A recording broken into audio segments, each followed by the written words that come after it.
শান্তা ফারজানা নামের এই মহিলাকে গতকালকে এক যুবক কষাই এক থাপ্পড় দিয়েছে তার গালে। আমি এইটা দেখে ভাবলাম যে আল্লাহ প্রকৃতির বিচার করে থাকেন, কারণ এই শান্তা ফারজানা নামের মহিলার মুখের ভাষা যে কতটা জঘন্য এটা আপনি কল্পনাই করতে পারবেন না। সে শায়েখ আহমদুল্লাহ হুজুরের আসসুন্নাহ ফাউন্ডেশন নিয়ে যে কত নোংরা কথা বলেছে এটা আমি আপনাদের মুখে বলতে পারবো না। শহীদ ওসমান হাদিকে সে জঙ্গি বলেছে, শহীদ আবু সাইদকে নিয়ে সে বাজে মন্তব্য করেছে।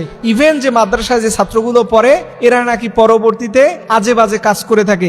তার মুখের যে নোংরা ভাষাগুলো সেগুলো আমার মুখে নিয়ে আপনাদেরকে বলতে পারবো না। এরকম একজন নারী অবাধে সে বছরকে বছর কথা বলে যাচ্ছে, আমি আজ পর্যন্ত দেখলাম না তার বিরুদ্ধে কোনো মানহানি মামলা করা হচ্ছে। এবং দেখবেন এরা ইসলামকে প্রতি মুহূর্তে হেয় করবে, ইসলামকে নিয়ে বাজে মন্তব্য করবে, আবার নিজেরা একটু হিজাব পরে মানুষের সামনে সবসময় ঘুরে বেড়াবে।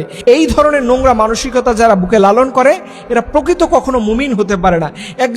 একজন নারী, একজন মা, তার মুখের ভাষা, তার শালীনতা এটা অত্যন্ত মাধুর্যপূর্ণ হওয়া দরকার। কিন্তু আমরা প্রায় সময় দেখি এরকম তাসলিমা নাসরিনের মতো একজন ফারজানা শান্তাদের আবির্ভাব হয়। আমি সরকারকে বিশেষ অনুরোধ জানাবো, এরা সমাজের মধ্যে বিশৃঙ্খলা তৈরি করতে চায়, এরা একটা শান্তি সম্প্রীতি নষ্ট করার জন্য পায়তারা করতেছে। বিশেষভাবে এই ধরনের উচ্ছৃঙ্খল মানুষদেরকে অবশ্যই যেন আইনের আওতায় এনে তাদেরকে বিচার করা হয়। এবং যেই যুবক তার গালে থাপ্পড় দিয়েছেন, পার্সোনালি এইটাকে আমি পছন্দ করতে পারি না। আমি বলবো আপনারা কোনো নারীর গায়ে হাত তোলার এখতিয়ার রাখেন না। আপনার ব্যক্তিগত কোনো আক্রোশ থাকতে পারে, সেটা আপনি আইনের মাধ্যমে, আদালতের মাধ্যমে বুঝতে যাবেন। তবে একজন নারী, একজন মা, একজন বোন, এই শ্রদ্ধাটুকু, এই সম্মানটুকু যেন আমাদের থাকে। সে যত যাই হোক, আমরা নিজের হাতে যেন সেটা প্রতিহত না করি।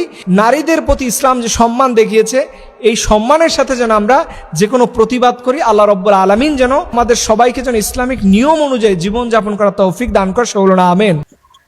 এই ভিডিওর কথাগুলো যদি আপনাদের ভালো লেগে থাকে ভিডিওটা প্রচুর শেয়ার করে দেবেন এবং আপনাদের মন্তব্য কমেন্ট বক্সে লিখে যাবেন।